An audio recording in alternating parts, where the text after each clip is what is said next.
Es skatos, ka ar akadēmisko 5 minūšu kavēšanu šai publikai problēmas nav. Prieks jūs atkal redzēt, prieks jūs redzēt tik lielā un plašā pulkā. Un patiesībā es jau tikko 2 reizes pateicu atslēgas vārdu, par ko būs mūsu nākamā saruna. Šīs dienas pirmā saruna un neliela liriska atkāpe no manas puses. Man savā laikā bija iespēja studēt Ķīnā, un tad draugiem no visas pasaules, ar kuriem mēs kopā dzīvojām, es, protams, ka laiku pa laikam mācīju kādu vārdu latviešu valodā. Un pirmie 3 vārdi, kurus es viņiem pēc sava vārda vienmēr mācīju, bija dzimtene, meitene un prieks. Skaisti vārdi, vai ne? Skaisti mums tā valoda, un tas pēdējais no šiem te vārdiem ir arī tas atslēgas vārds mūsu šīs dienas lekcijai, jo prieks ir tāds ļoti vienkāršs vārds latviešu valodā, bet tik ārprātīgi svarīgs vārds. Jo dzīvot ar prieku taču ir stipri vien feināk nekā dzīvot bez prieka, vai ne? Tieši tāpēc jau to sauc par dzīves prieku. Un kā to dzīves prieku profesionāli izmantot jūsu ikdienas gaitās, par to mums pastāstīs lekcijā ar ļoti interesantu patiesībā notikumu. Jūs iedomājaties, skolotājiem jums stāsta lekciju, kāpēc ir vērts būt skolā. Nedaudz asprātīgi ir, vai ne? Bet tad, kad jūs sapratīsiet, par ko jums stāstīs, tad jūs gan smiesieties, gan aizdomāsieties. Mūža izglītības un kultūras institūta vitāja vadītājs Rolands Ozols.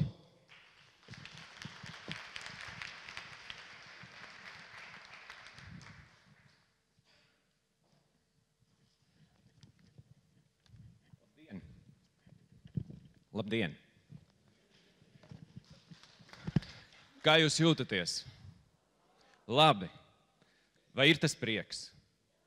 Ir. Sakiet, vai jūs esat mazliet gatavi pārsteigt sevi? Esat. Tad pirmais lūgums no manas puses būtu, vai jūs varētu vispirms aizvērt acis? Aizvērt acis. Un tā ļoti racionāli domājot, izveidot uz savas sejas tādu grimasi, kādu jūs, jūsuprāt, nekad neesat izveidojuši. Un tādu, kura varētu jums patiesi sagādāt prieku pašiem. Bet nevariet vēl acis vaļā, vienkārši izveidojiet. Tādu, kādu nekad jums nav līdz šim bijusi iespēja izveidot, un tagad ir tas mirklis. Izveidojiet, veidojam. Jūs taču mākat kustināt visus savus sejas muskuļus, ja? Pakustinām, jā, ļoti labi. Un kustinot vienā brīdī nofiksējam un sakam sev stop. Un tagad pastieties viens uz otru.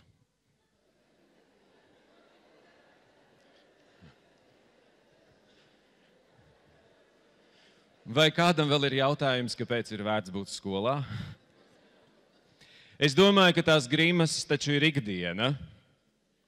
Tās grimases ir ikdiena, tas process, ar kuru mēs saskaramies, protams, ir ikdiena, kurā mēs mācāmies. Bet šis stāsts, ko es jums piedāvāju šodien, ir ļoti privāts stāsts. Jo apgalvot, ka es zinu, kāpēc jums ir vērts būt skolā, es to nevaru. Jo katram tas ir savs iemesls, kāpēc jūs esat skolā šobrīd. Bet dalīties ar savējo, es, protams, varu. Man uzreiz ir jāsaka, ka tie, kas mani pazīst, zina, ka pēdējo 2 gadu laikā es vairs neesmu skolā, šis ir 2. gads, bet visu savu profesionālo mūžu esmu pavadījis Rīgas Juglas vidusskolā, kurai pateicoties, tad es arī varu dalīties ar to, ko es zinu, jeb tātad 18 gadus, no savas puses turp esot.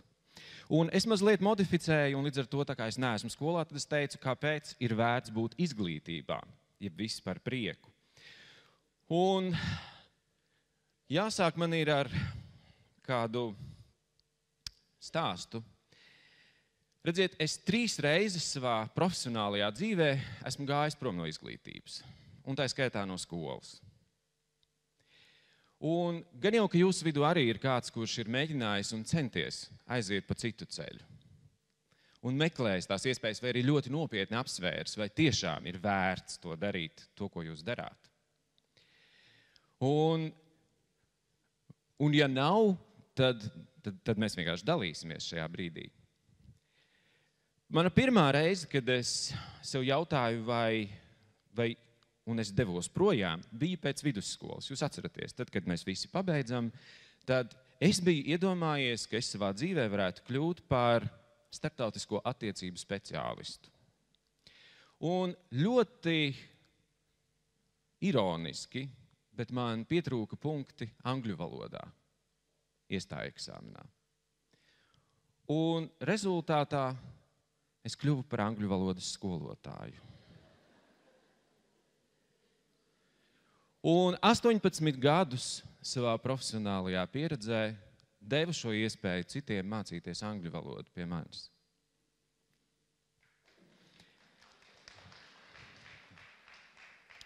Otrā reize, jā, paldies,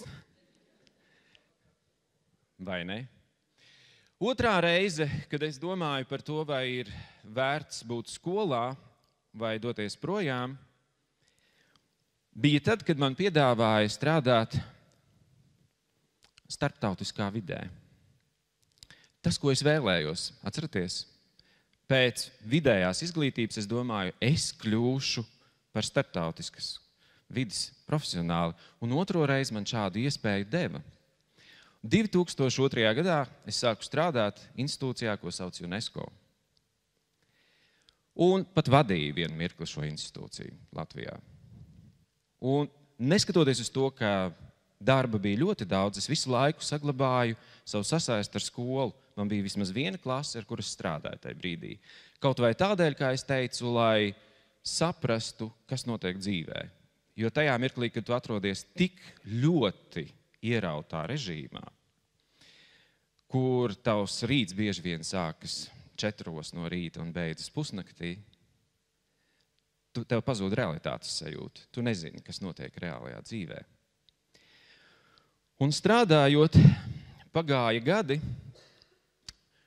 un vienā brīdī atrodoties Parīzē, sanāksmē, un jūs zinat, ka Parīzē ir tāda īpatnība, tur cilvēki bet tur metro darbinieki mēdz streikot. Ļoti bieži.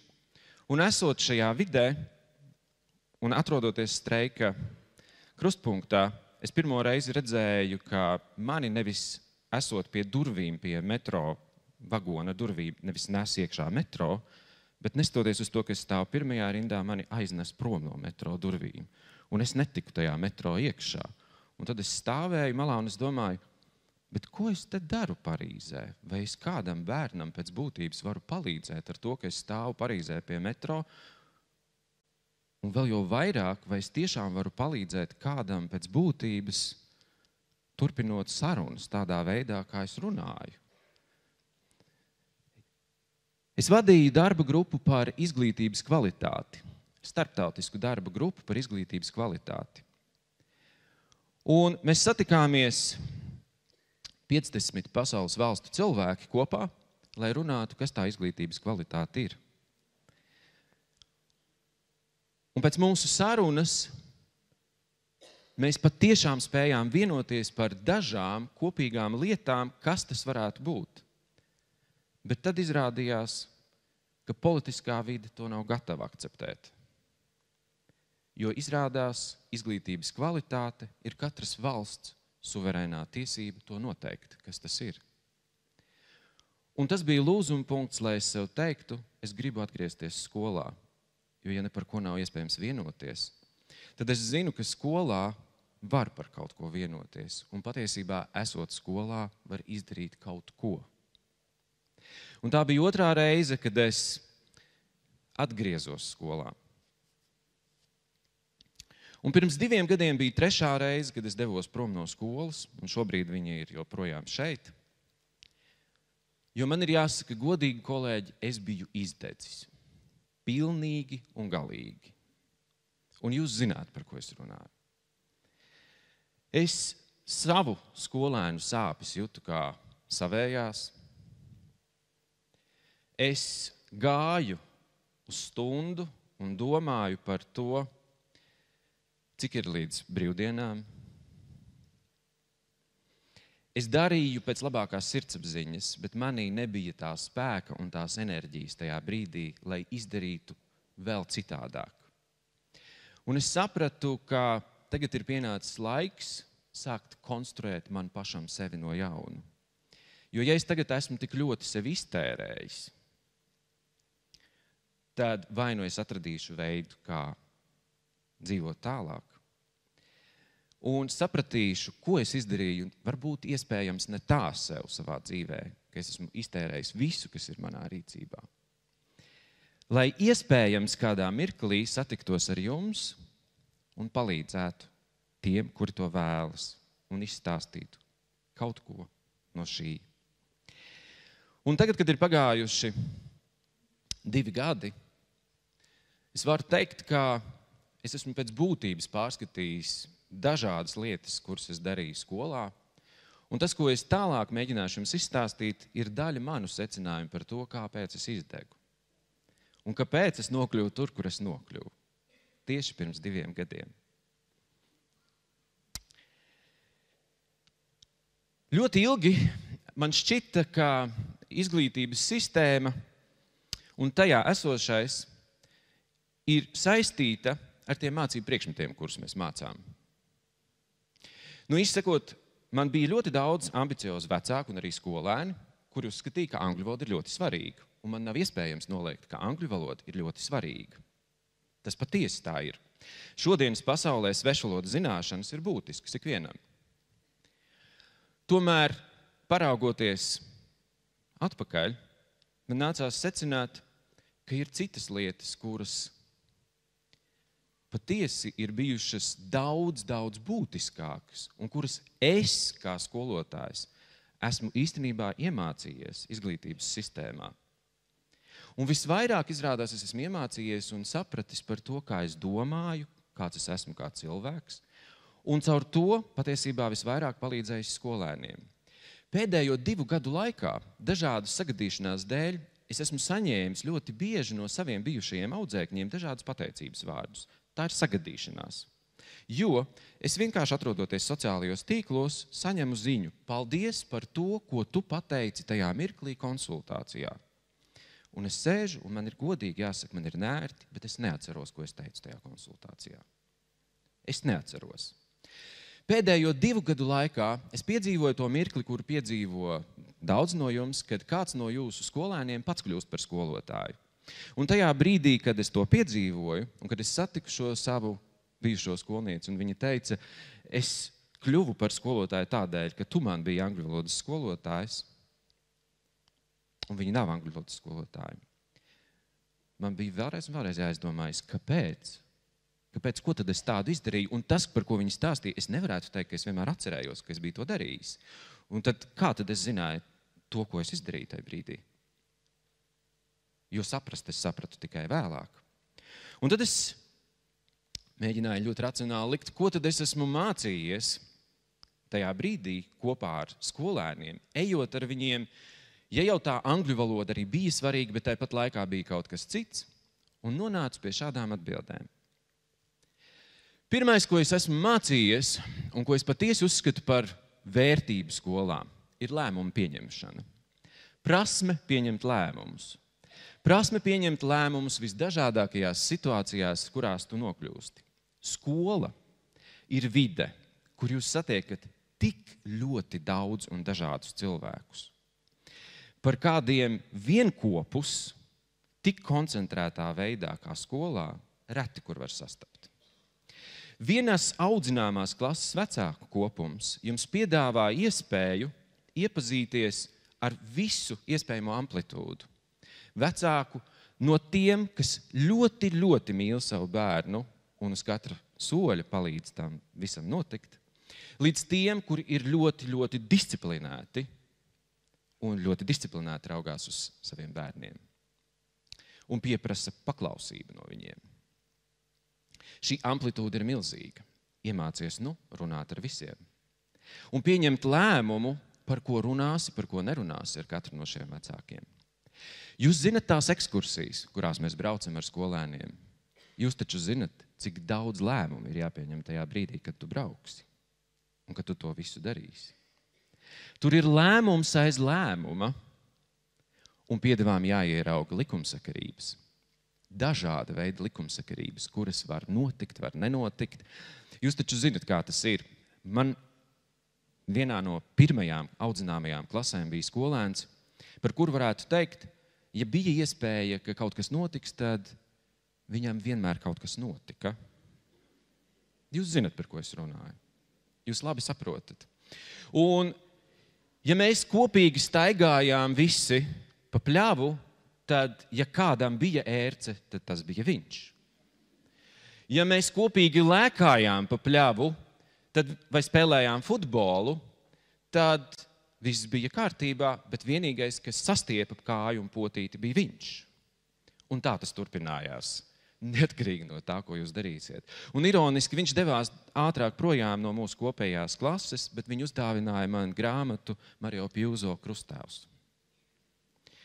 Un tā bija pateicība par to laiku, ko mēs kopā pavadījām, bet viņš man ir palicis atmiņā, jo viņš man mācīja tik daudz lēmumu pieņemšanas ikdienā. Un tik daudz neordināru situāciju parādīja, kurās var nokļūt. Ka tajā brīdī, kad man pašam ģimenē parādījās savi bērni, man šķita, nezinu, vai vēl kaut kas var notikt. Bet varēja, jūs to zināt. Un notika. Un līdz ar to mana pirmā atbilde, kāpēc ir vērts būt skolā, un kāpēc man bija vērts būt skolā, bija iemācīties pieņemt lēmumus visdažādākajās, iespējamās un neiespējamās situācijās. Tas palīdz man ne tikai profesionālajā dzīvē, bet ikdienā. Jo, ja es ļoti racionāli paraudzīšos uz sevi pirms nokļūšanas skolā un pirms strādāšanas skolā, tāda dievgosniņa vien tikai bija. Un dzīve iemācīja kaut ko citu, caur darbu, kur es darīju. Otrs iemesls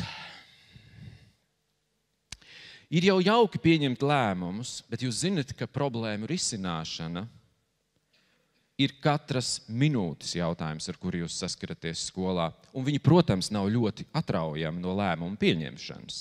Bet tāpat laikā problēma risināšanas prasme ir tā, ko skolā iemācās šūnu līmenī. Šūnu līmenī. Tu pat ar muguri jūti, kas notiek. Un tajā brīdī, kad tu zini, kas ir tavas stiprās puses, un es zinu, ka man ir ļoti laba dzirde, es dzirdu, kas notiek pēdējā solā. Čukstus runājot. Jo man ir bijušas situācijas, ka es dzirdu, ka pēdējā solā notiek saruna, un es atbildu uz to jautājumu, kas tika čukstus uzdots. Un tajā brīdī ir pamirums pēdējā solā. Jo pirmais solis nav dzirdējis, par ko runā pēdējais, bet pēdējais ir saņēmis atbildi. Un jūs zināt, ka tad, kad pagriez muguru, tā kā tur, ja tu esi skolotājs, tu jūti, kas notiek aiz muguras. Tev nav jāredz, tu to zini. Un tā ir lieta, kur attīstās gadiem ejot, un ne tikai intuitīvi, bet tu jau pat racionāli zini, kas notiek tajā brīdī, kad tev ir pagriezta mugura. Tev nav jāredz, bet viņi domā, ka tu neredzi. Un nevelti ir tās situācijas, kur jūs zinat, kaut ko pa labi, kaut ko pa kreisi, viņi domā, ka neredzēja. Jautājums ir, vai man vajadzēja to ieraudzīt? Tas ir jautājums. Jo varbūt tas skatiens pa labi vai skatiens pa kreisi šajā brīdī ir daudz vērtīgāks par manu jebkādu teikumu, ko es teikšu no savas puses. Problēmu risināšana, tā ir skolas ikdiena. Jautājums ir, vai tās ir problēmas? Un tas ir jautājums, par kuru man bija īpaši jādomā pēc tam, kad es pēdējo reizi devos prom no skolas. Jo jautājums bija, vai tās tiešām ir problēmas, tās, kas notiek ikdienā skolā. Varbūt tā vienkārši ir tā vide, kurā tad viņi caur šo procesu mācās. mācās ikdienu. Un nevis tā kā kolēģi te sākumā teica, gatavojas dzīvei, jo neviens negatavojas dzīvei, bet visi dzīvo šodien, te un tagad skolā.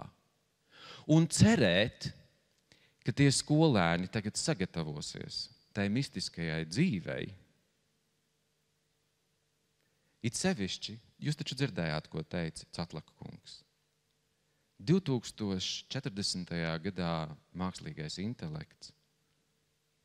Kādā formā? Ko tad viņi, kam var sagatavoties? Caur to manu mācību priekšmetu. Vai tad tiešām mākslīgajam intelektam? Tātad tās visticamākais nav problēmas, ar kurām viņi saskarās tajā brīdī.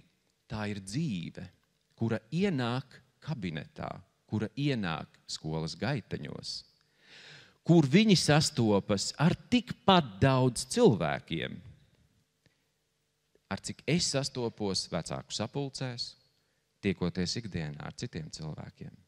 Tikai viņiem tas ir klases formātā, un tur tad viņi arī mācās risināt problēmas, taiskaitā manā mācību stundā.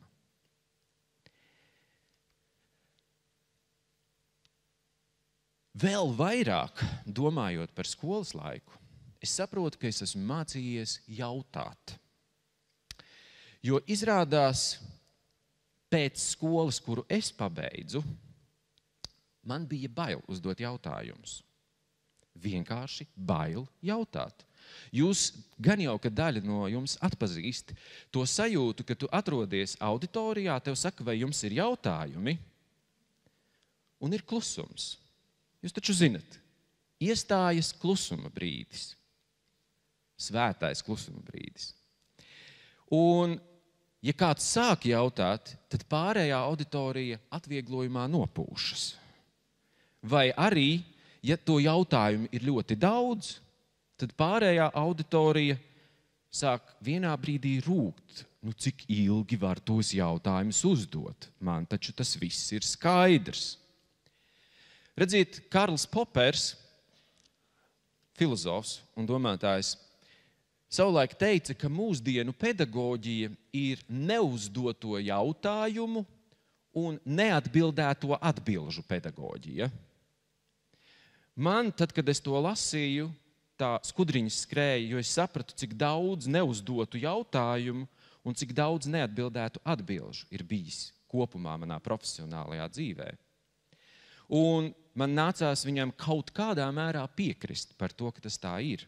Un mans darbs skolā viennozīmīgi mani ir mācījis uzdot jautājumus. Jo katrā no tām situācijām, ar kurām es esmu saskāries, pirmais, ko man nākas dzirdēt no cilvēkiem, ir stāsts par to, kas notika. Es klausīties varu ilgi, ja es ļaušu. Jūs taču zinat, ja ir kāda problēma situācija, ir garš stāsts ar daudz un izpušķotu stāstījumu. Par to, ka pēdējos vakaros plīst visa datortehnika, par to, ka mājās santehnika ir apšaubāmā kvalitātē lielākai daļai skolēnu, par to, ka suņi kaķi ēd burtnīcas, brāļi viņas nosiekalo, māsas viņu uz viņām ēd putras un visu pārējo. Es pat tiešām uzzināju tādu amplitūdu tikai skolā. Ko tikai var neizdarīt mājās, un Dievs palīdzi santehnikas ražotājiem. Jo tajā brīdī, kad pods tecēja un bija jātur pods un mājas darbu nevar pildīt, ir tik pašsaprotami, ka pods ir svarīgāks par mājas darbu.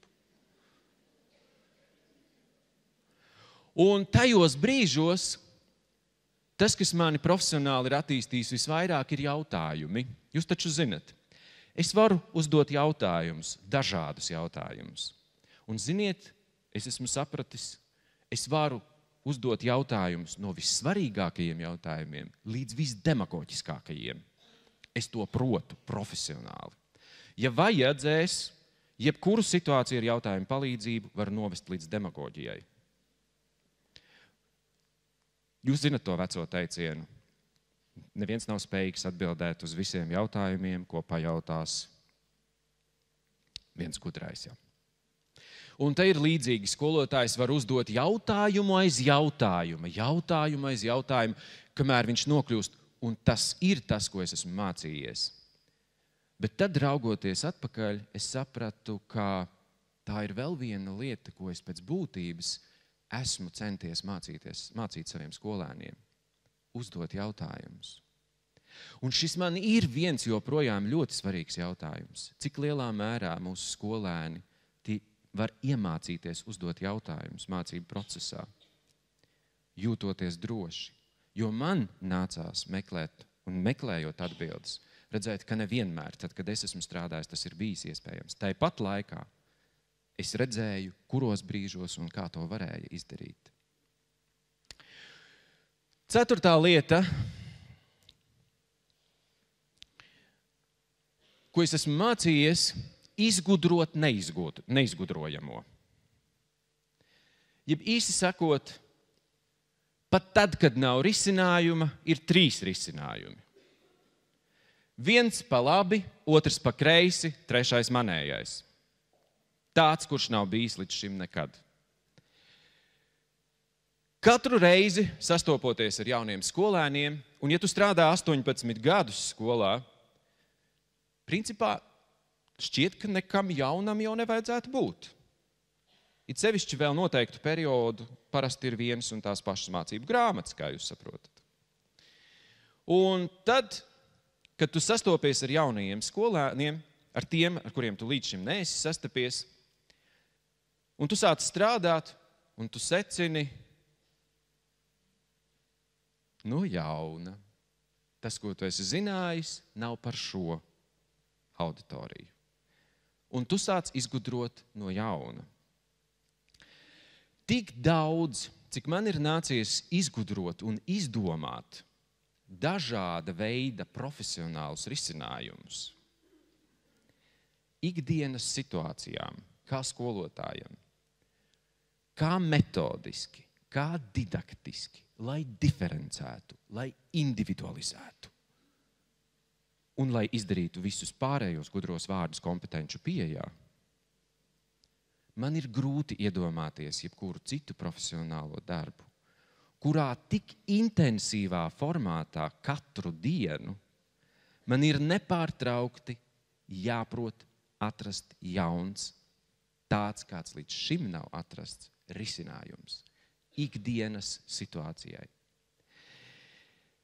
Es varētu teikt, ka pedagoga profesionālā laboratorija pēc 18 gadiem izvācoties no kabineta ir iespaidīga. Bet lielākā daļa no tās ir iepriekš neizplēstie kontroldarbi, par kuriem nav īsti saprotams, kāpēc es viņus esmu glabājis. Bet tāpat laikā man nākas atzīt vēl vienu lietu, skatoties uz to, ko es pēc 18 gadiem esmu iznesis no sava kabineta, ka lielākā daļa lietu un lietas, ar kurām es esmu saskāries arī kursu formātā un citur, ir bijušas, un es par tām esmu runājis arī 90. gados. Un klausījies kursos. Nav tur tik daudz jauna. Bet es tajā brīdī neesmu dzirdējis. Un saliekot kopā kursu mapītes 90. gados, ko es esmu saņēmis tad profesionālās pilnveides kursos, un saliekot mapītes ap 2008, 9, 10. gadu kopā, es secinu, ka principā runa ir par vienu un to pašu. Tikai runātāji ir citi un formāts. Bet 90. gadu vidū es vienkārši nedzirdēju to vēl. Līdz ar to man bija vajadzīga skola, lai es sadzirdētu to, ko es jau mācījos 90. gados. Man viņa bija vajadzīga, lai es varētu sadzirdēt, ko es vēl varu darīt profesionāli kā pedagogs.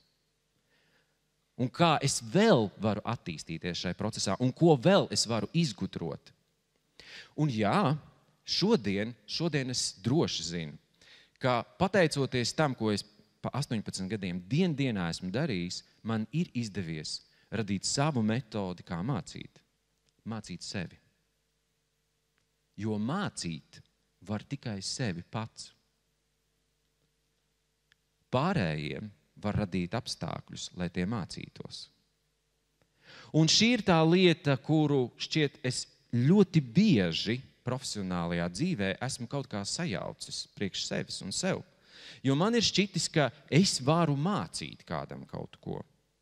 Nē, mans secinājums ir, es varu radīt profesionālus apstākļus, kuros bērni vai pieaugušie, ar kuriem es tajā brīdī strādāju, patiešām, ja viņi vēlas, var mācīties.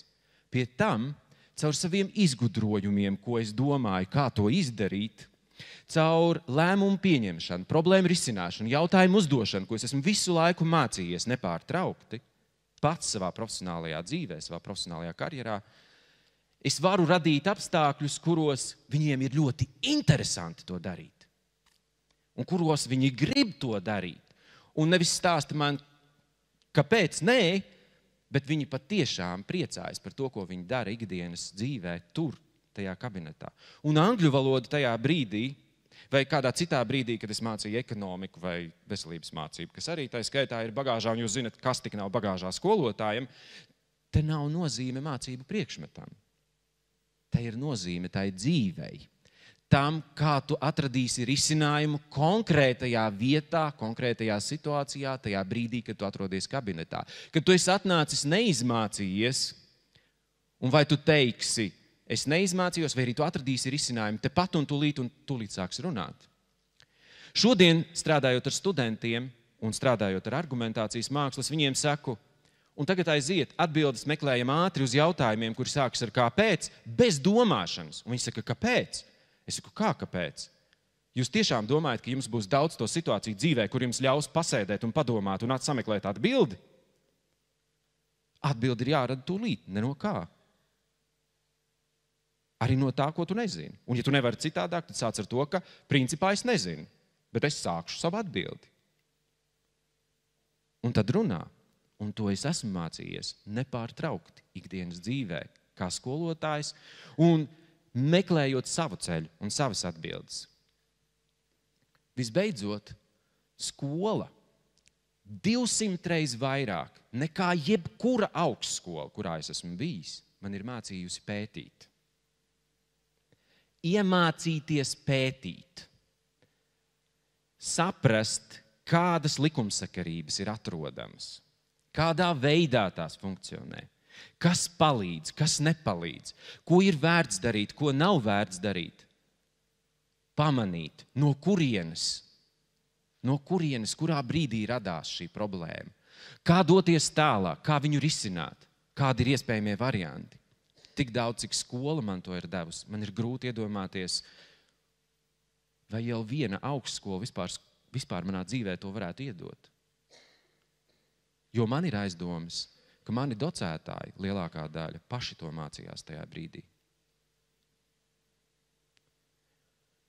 Atrodoties skolā, man bija jāsaprot, kā strādā cilvēka domāšana, kas cilvēka domāšanai ir raksturīgs. Un tad, kad es pamanīju, ka cilvēka domāšanai ātrākā reakcija saka, ko tu par to domā, un cilvēks ļoti viegli saka, ir labi vai slikti. Jūs taču pazīstat. Novērtē. Novērtē situāciju. Tūlīt.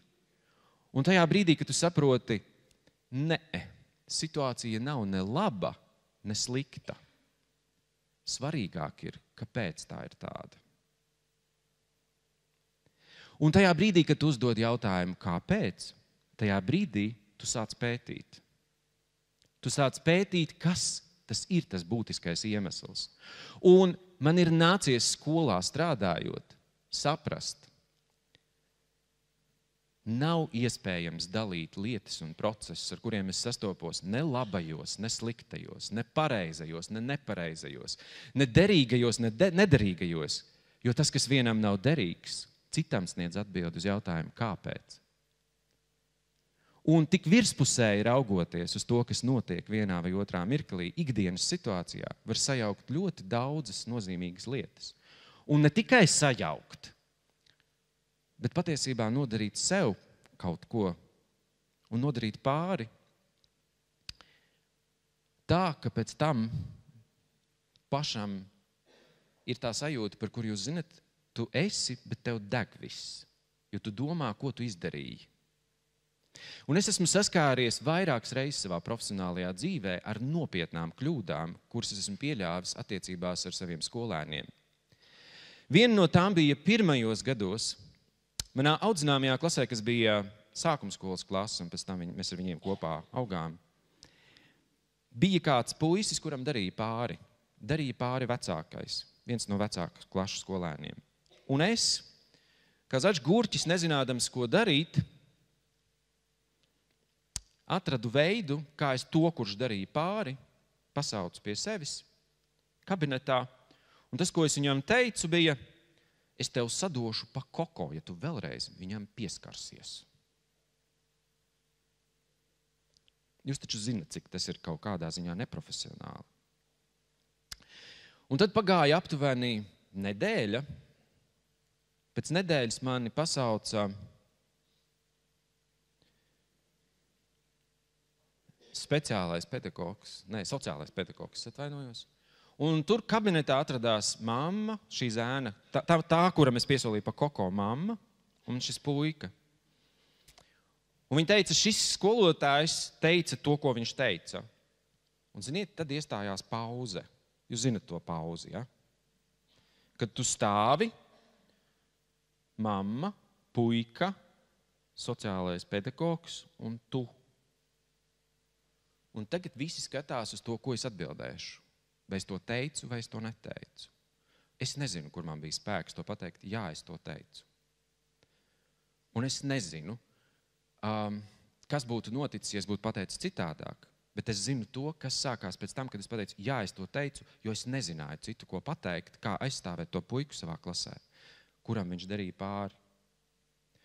Un tajā brīdī, jūs ziniet, ja tur cirvis stāvēja, tad tas cirvis nokrita pats no sevis.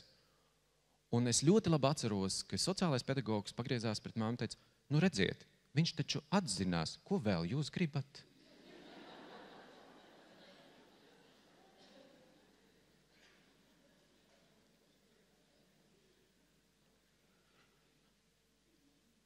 Un tagad pasakiet, vai šī situācija bija laba vai slikta, derīga vai nederīga, patiesa vai nepatiesa. Te nekas nelīdz. Neviena no šīm atbildēm nav derīga. Man nav derīga. Jo bija kaut kas, kur man bija liela mācība, bet visvairāk šis man mācīja kaut ko citu, ka ir jāprot atzīt savas kļūdas, ja tu tās esi pieļāvis. Profesionālas kļūdas. Jo līdz tam brīdim, un tas šķiet bija tas, par ko arī šī mamma runāja, ka skolotāji neatzina savas profesionālās kļūdas. Viņi pastāvēja uz to, ka viņiem ir taisnība. Un dažādos veidos pierādīja, ka nav īstais risinājums. Tad šeit, ar kaut kādu iekšējo spēku, par kuru man pašam, protams, nav skaidrs, kas tas bija, es atradu sevī rezerves, ar kurām pateikt, ka es to izdarīju, un es esmu līdzīgi rīkojies tieši tāpat arī tās pārējās situācijas, cik vien es atceros, ka tad, kad es esmu kļūdījies, es esmu atzinis savas kļūdas. Un atzinis savas kļūdas gan skolēniem, gan vecākiem, gan arī kolēģiem. Un tajā katrā reizē, kad es esmu atzinis savu kļūdu, katra mana atzīšanās ir patiesībā nesusi ar vien lielākus profesionālus ieguvumus. Jo es esmu ieguvis milzīgu savu skolēnu, viņu vecāku un savu kolēģu uzticēšanos. Uzticēšanos un paļaušanos tam, ka noteiktas lietas, kuras es piedāvāju profesionāli, ir vērtīgas un ka tās ir vērts izmēģināt, vai mēs atrisināsim to jautājumu vai neatrisināsim. Un šī pētīšana un šis ceļš pētot, kā cilvēka dzīve ir virzīta, ko tā dod, ko tā nedod, kāpēc, kas, kādā veidā, ir bijusi klātesoša nepārtraukti katru mirkli.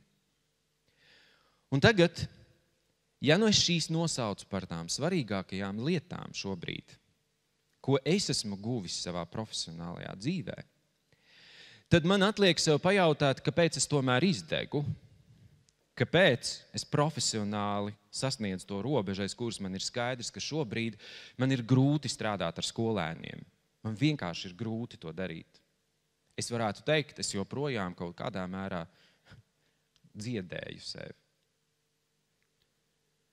Un atbilde ir vienkārša. Ir tāds ļoti, ļoti skaists vārds, kurš saucas attieksme.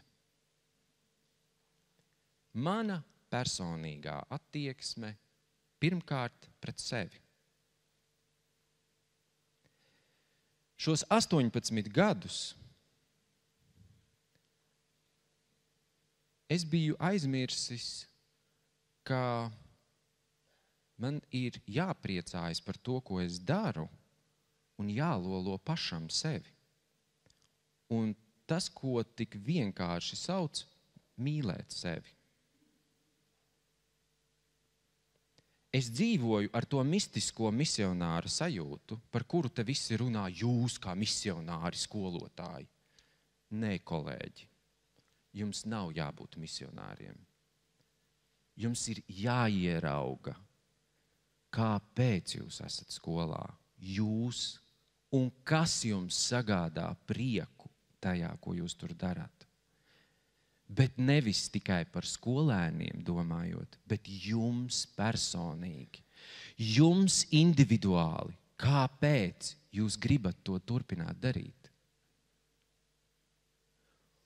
Ko jūs gūstat, kādu prieku darot šo darbu? Kādā veidā jūs personīgi attīstaties? Kā jūs sevi mīlat ikdienā? Kā jūs rīkojaties tajās situācijās, kad jums patiešām nav spēka? Kad jūs zinat, vajadzētu vēl kaut ko izdarīt. Un te nav runa, kolēģi, par naudu. Te ir runa par attieksmi pret sevi. Vai tajā brīdī vakarā, kad man ir izvēle labot tos darbus vai iet gulēt, es nevis izdarīšu izvēli starp šīm divām iespējām, bet izdarīšu trešo. 3 reizes pārdomāšu, vai man tāds darbs vispār ir jāliek rakstīt.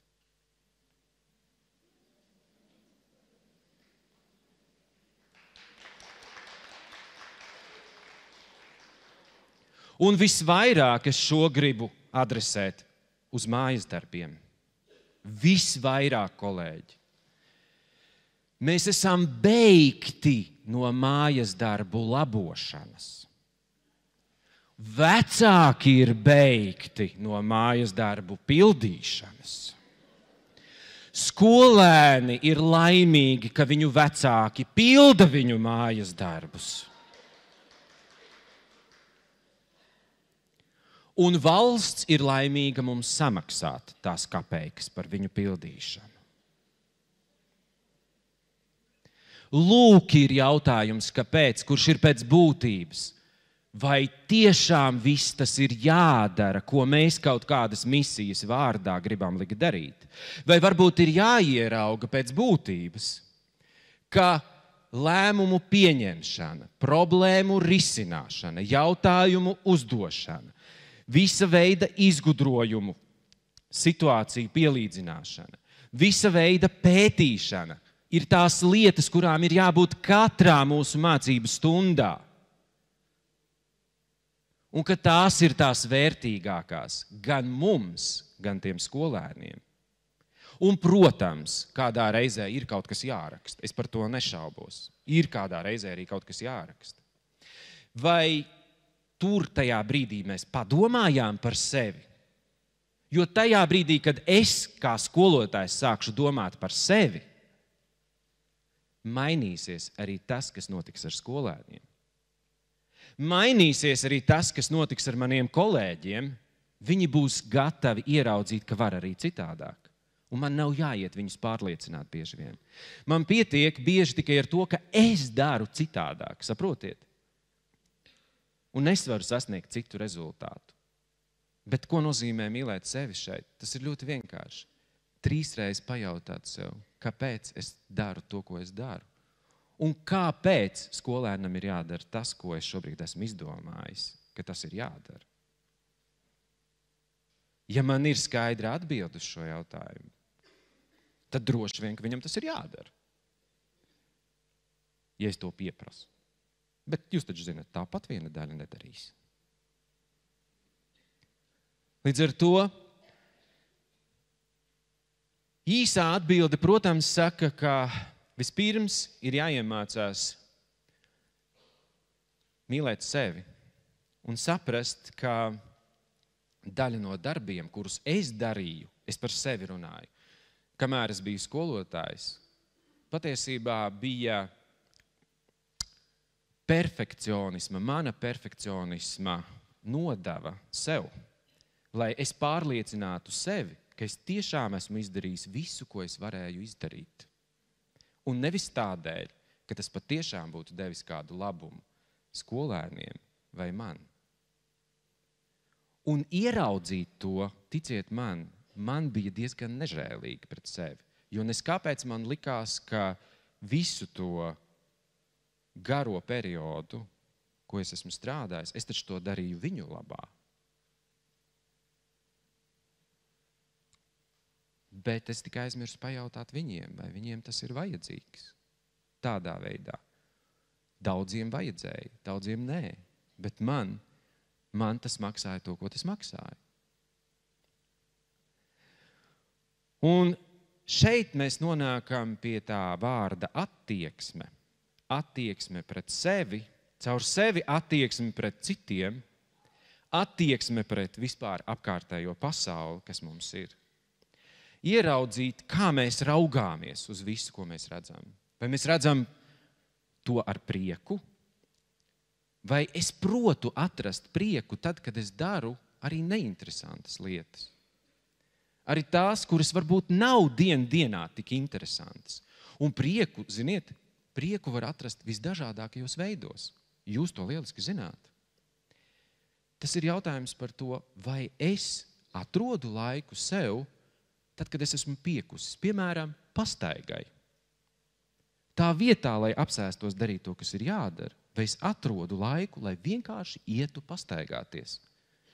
Jo šodien, ja es skatos šeit, ziniet, līdz tam brīdim, kamēr es strādāju pēdējo gadu skolā, es ar savu skatījumu pret sevi un pret savu dzīvi tajā brīdī svēru 130 kilogramus. Man nekad nebija laika nodarboties ar sportu. Nekad, kolēģi. Un tad bija 9 mēneši, kuros es teicu nē, vai nu tagad, vai nekad. Un izrādījās, ka 9 mēnešu laikā 50 kilogrami var izkūpēt. Bet viņi izkūpēja, un lielākoties visi tie, kas jautāja, ko tu dari, atbild bija vienkārši: sakārtoju galvu. Savu galvu. Es sakārtoju savu galvu un sapratu, kāpēc, ko es daru savā dzīvē. Kāpēc es taisu to, ko es taisu tiem skolēniem, kāpēc man tas ir vajadzīgs, ko ar to visu iesākt? Un es saku, bet tu taču arī mainīji kaut ko ēdienkartē. Mīļais, ēdu joprojām, visu pēc kārtas, kas kustās un nekustās. Tam nav nozīmes. Ja galvā tev ir skaidrs, kāpēc tu to dari, ko tu dari un kam tas ir vajadzīgs. Un atkal, tas primāri liek teikt, saproti, kāpēc tu to dari un priecājies par to, ko tu dari.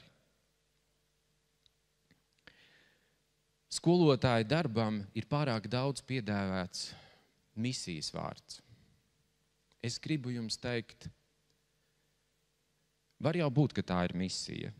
Nevaru nenoliegt, nedz arī citu kaut ko teikt, bet es gribu teikt, ka tik intensīvi savu personīgo, garīgo attīstību, kā es esmu īstenojis skolā, es nekur nevaru iedomāties to izdarīt vēlreiz.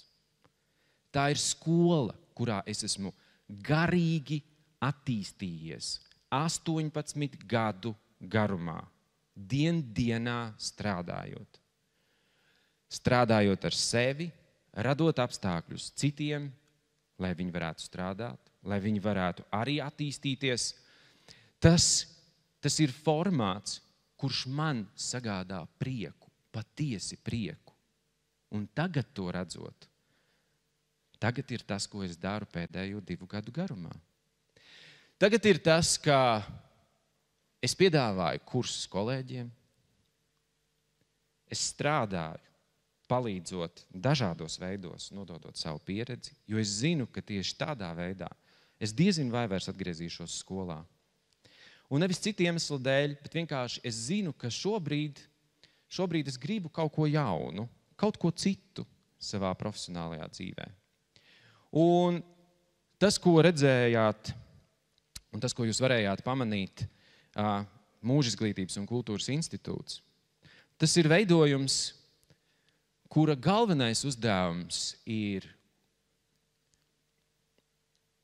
personības garīgā attīstība aktīvai dzīves pozīcijai.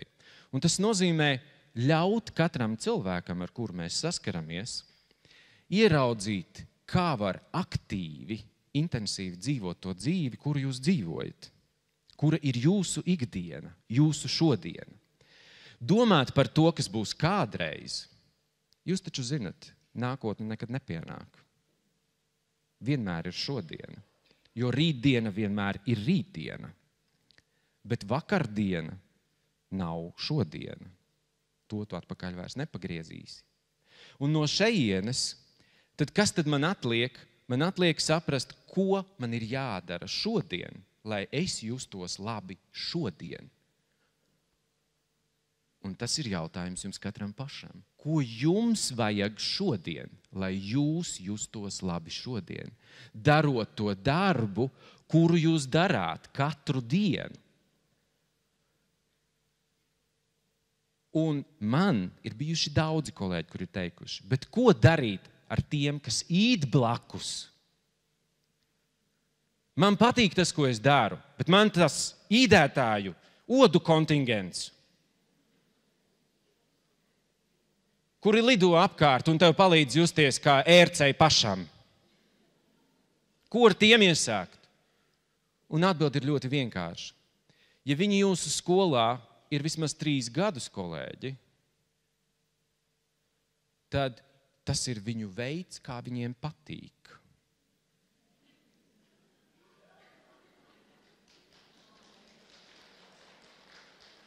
Tas ir viņu dzīves stils, saprotiet?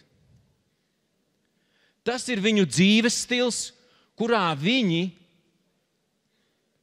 ir nokļuvuši. Jo ja tu esi gatavs sevi mocīt ilgāk par 3 gadiem skolā, vēl jau vairāk konkrētā skolā, un tev nepatīk tas, kas tev tur notiek apkārt, tas ir viņa prieks. Ļoti pareizi, kolēģi. Tas ir viņa prieks un viņa laimes sajūta un Šadurska kunga mehānisms. Lai laimīgi būtu bērni.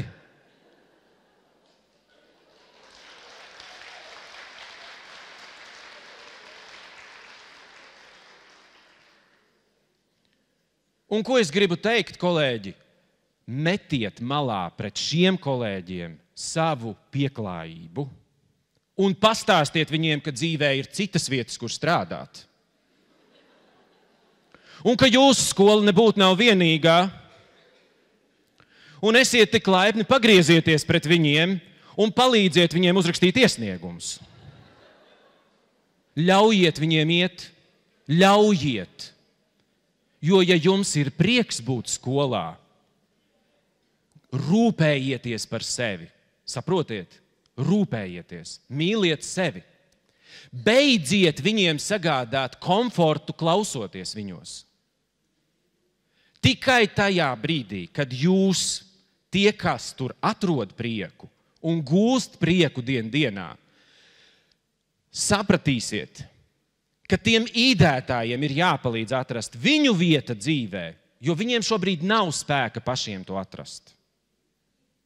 Tikai tad arī jūs varēsiet dzīvot daudz laimīgāki tajās skolās, kurās jūs esat. Un jūs varēsiet gūt ikdienas prieku par to, ko jūs darāt.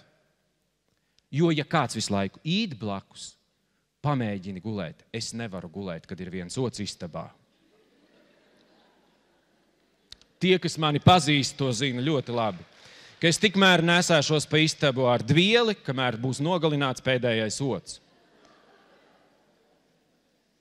Un no šejienes, ko tad es varu teikt no savas puses?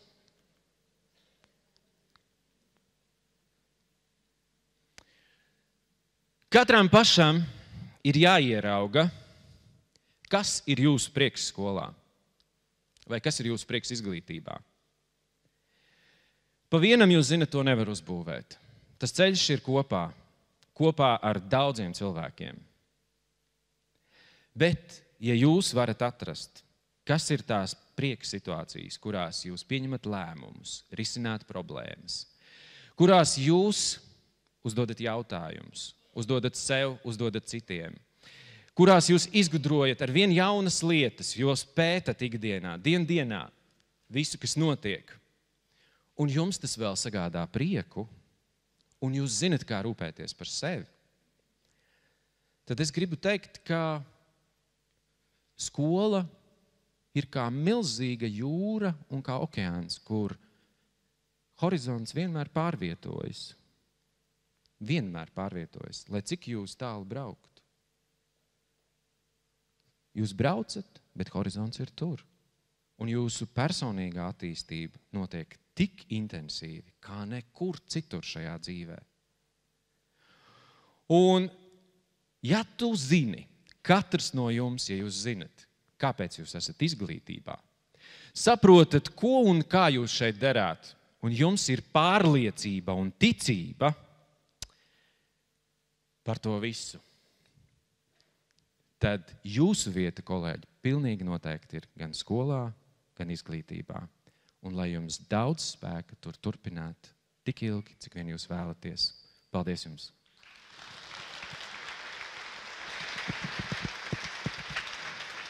Dāmas un kungi, odu un prieka speciālists Rolands Ozols. Pirms mēs teiksim viņam paldies ar nelielām pateicības veltiem. Es jūtu, aplausi nebeidz rimties.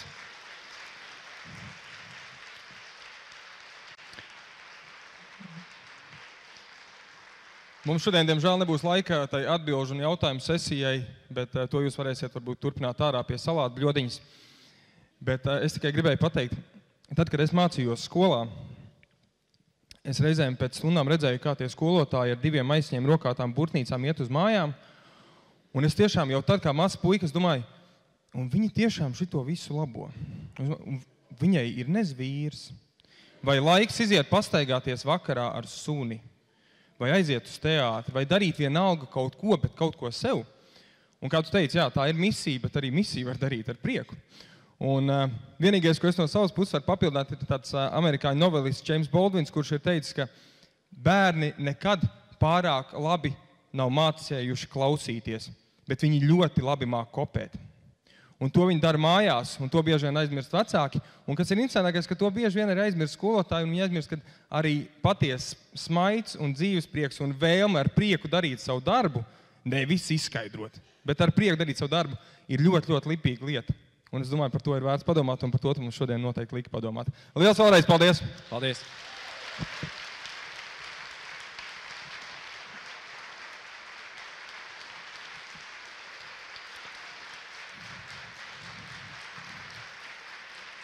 Nu ko, lika jums padomāt. Protams, nenoliedzam, ka viņam ir tāda nedaudz pateicīga pozīcija. Viņš ir izlauzies no šī noslēgtā loka, un viņš tagad var teikt, ko viņš domā. Tas ir tā kā ar politiķiem, tad, kad viņi beidz karjeru un raksta memoārus, vai ne? Un tad viņi saka visu tā kā ir. Bet tikai tad, kad viņi beiguši karjeru. Bet atklātība un šāda te valoda, es domāju, mums visiem ir vajadzīga, tāpēc liels paldies tiešām par šo te iedvesmu, par apmācību odu gaiņāšanā un par šo te dzīves prieku mācību. Jūs ziniet, kāds vēl ir dzīves priecīgs cilvēks, tad, kad viņš ir paēdis? Pilnīgi noteikti, tāpēc, ka tad, kad cilvēks ir izsalcis, viņš ir nekam nederīgs, viņš ir kašķīgs, kreņķīgs un nekam, kā saka, neizmantojams. Tāpēc vienīgais un svarīgākais, ko es jums varu teikt tagad, labu apetīti. Foajē jūs gaida burvīgas pusdienas. Ja jūs vēlaties šīs pusdienas baudīt tādā privātākā gaisotnē, tad koncertzāles kafejnīca Momo jums par privātākiem līdzekļiem tādu iespēju piedāvā. Labu apetīti!